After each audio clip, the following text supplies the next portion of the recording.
So generally we have seen what is the Born-Haber cycle. Generally பார்த்தோம். இப்போ நம்ம அடுத்தது வந்து NaCl formation ஒரு எக்ஸாம்பிளாக வச்சு பார்க்க போகிறோம்.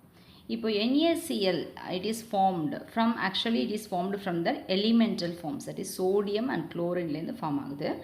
அந்த ப்ராடக்ட்ஸ் எல்லாம் வந்து ஸ்டாண்டர்ட் ஸ்டேட்டில் இருக்குது. ஸ்டாண்டர்ட் ஸ்டேட்னா வந்து ஸ்டாண்டர்ட் கண்டிஷனில் என்ன ஸ்டேட்டில் இருக்கோ அது ஸ்டாண்டர்ட் ஸ்டேட். அப்போ ஓவரால் என்தால்பி சேஞ்ச், அதாவது சோடியமும் குளோரினும் சேர்ந்து சோடியம் குளோரைட் ஃபார்ம் ஆகிறதுக்கு என்ன என்தால்பி சேஞ்ச் அப்படின்னா difference between the enthalpy of products and the reactants இல்லையா. It is also the enthalpy of formation. அதுதான் என்னது, அந்த ரியாக்ஷனோட என்தால்பி தான் enthalpy of formation of NaCl. So actually in this reaction it is considered in 5 steps. கீழே கொடுத்துருக்காங்க இல்லையா, 5 steps. So sum of the enthalpy changes of all these steps that is equal to the enthalpy change of the overall reaction இல்லையா. உங்களுக்கு தெரியும் அந்த actual reaction வந்து form ஆகுது, that is delta HF. அது எதுக்கு ஈக்குவல்னா நம்பர் ஆஃப் மல்டிபிள் ஸ்டெப்ஸ் நடந்தாலும் அந்த என்தால்பி சேஞ்ச் வந்து இட் இஸ் சேம். ஹெசஸ்லால பார்த்தோம். So it is the sum of the enthalpy changes that occur in all the 5 steps. So let us take the example that is for the calculation of lattice energy of sodium chloride. Again recall what is lattice energy. Now that not only the energy required to remove but also the energy that is needed to form the crystal lattice. So first let us see what is that Na, sodium, that is a metal that is in the solid state, and it is first converted into gaseous state. And then likewise chlorine Cl2, it is dissociated into Cl, monoatomic, and these are ionized. Na is ionized to Na plus and Cl is ionized to Cl minus, and these two combines to form NaCl, that U that represents the lattice energy. Okay, so அப்போ NaS வந்து G மாறுது, that is gaseous state மாறுது. அது என்னவா இருக்கும், enthalpy of sublimation. So let us see one by one. See here, delta HF. What is a delta HF? It is a heat of formation of sodium chloride. And sodium chloride form ஆகிறதுக்கு போது எவ்வளவு energy வந்து release ஆகுது, ஆக்சுவலாக -411.3 kilojoule per mole energy is released, minus sign.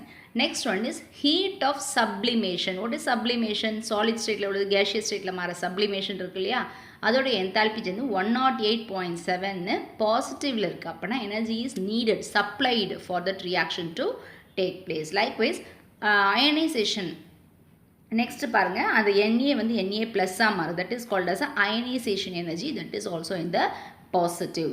And what is delta H3? It is dissociation. Dissociation na chlorine வந்து Cl2 molecular இருக்குது, chlorine atoms dissociate ஆகணும்.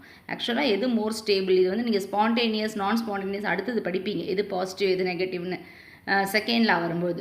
அப்போ இதுக்கு என்ன ஆகுதுன்னா டிசோசியேட் ஆகுது. ஏன்னா ஆக்சுவலாக அது Cl2 தான் இருக்கும், அதுதான் நம்ம என்ன பண்ணுறோம், we have to separate into dissociate into chlorine atoms. அப்போ அதுவும் என்னது தான் positive value, that is 244 kilojoule per mole. Next is delta HF4, that is not given here. Okay, அடுத்தது வந்து delta HF4, that is electron affinity, and U is that lattice energy. So எப்படி, what is the thing that we already know? So this is a thing that is already known, that is delta HF is equal to delta H1 plus delta H2 plus delta H3 plus delta H4 plus U இல்லையா. இது எல்லாத்தையும் add பண்ணணும் அப்படிங்கிறது இந்த ஈக்குவேஷனை பார்த்தா தெரியும். Okay, ஆனால் இந்த டெல்டா H3 மட்டும் என்ன போட்டிருக்காங்க, 1/2 போட்டிருக்காங்க. ஏன்னா ஒரு molecule of 1 mole of Cl2 dissociate பண்ணுறதுக்கு தான் அந்த டெல்டா H3. ஆனால் இங்கே 1/2 மட்டும் கோஎஃபிஷியன்ட் இருக்கு இல்லையா, அதனால் அதை என்ன பண்ணணும், that should be divided by 2. முன்னாடி சொல்லியிருக்கேன், ஒரு ரியாக்ஷனோட என்தால்பி இருக்குது, அதை முன்னாடி நம்ம ஏதோ ஒரு ஃபேக்டரால் மல்டிப்ளை பண்ணுறோம், டிவைட் பண்ணோம்னா த்ரூ அவுட் அந்த என்தால்பியும் வி ஹாவ் டு டிவைடு. அதனால் டெல்டா H3 மட்டும் என்ன பண்ணியிருக்காங்க, 2ஆல் டிவைட் பண்ணி போட்டிருக்காங்க. ஸோ அந்த ஓவரால் ரியாக்ஷன் வந்து it is equal to the summation of the multiple steps. நம்ம கால்குலேட் பண்ண போகிறது லாட்டிஸ் எனர்ஜி. லாட்டிஸ் எனர்ஜிக்கு என்ன சிம்பிள், U. ஸோ இன்டர்னல் எனர்ஜிக்கு இருக்கிறது அதே சிம்பிள் தான், கன்ஃபியூஸ் பண்ணிக்காங்க. லாட்டிஸ் எனர்ஜிக்கும் U தான் சிம்பிள். இப்போ what is U? U is equal to delta HF minus the summation of the remaining. ஏன்னா யூ மட்டும் டெல்டா HF வந்து இந்த சைட் கொண்டு போயிட்டு யூ வந்து அந்த சைட் கொண்டு போகிறோம் இல்லையா. ஓகே, அப்போ வாட் இஸ் தட் U, அங்கே எல்லா வேல்யூஸும் சப்ஸ்டியூட் பண்ணாக்கா you will be getting -788 kilojoule per mole. That is the lattice energy. Okay, substituting all the values you can calculate. So this from the formation of NaCl, we are getting that is summation of all the steps. We are getting the formation, enthalpy of formation. In that, using that values, we can calculate the lattice energy because it cannot be calculated or measured directly. Therefore, we are going for the calculation method. So, what is the value here? Minus 788 kilojoule per mole. That means what? Energy is released. அது Na plus வந்து Cl மைனஸாக form பண்ணும்போது அது எனர்ஜியை release பண்ணிவிட்டு NaCl form பண்ணுது. இப்போ lattice எனர்ஜியோட definition நீங்கள் படிச்சிங்க. அந்த லேட்டிஸ் எனர்ஜி டெஃபினிஷன் படிக்கும்பொழுது அங்கே பாசிட்டிவ் வேல்யூ படிச்சிருப்பீங்க. ஏன்னாக்கா NaCl வந்து Na ப்ளஸ்ஸாகவும் Cl மைனஸாகவும் டிசோசியேட் ஆகிறத லேட்டிஸ் எனர்ஜின்னு படித்து அங்கே இதே 788 பாசிட்டிவாக படிச்சிருப்பீங்க. புக் எடுத்து பார்த்துக்கோங்க.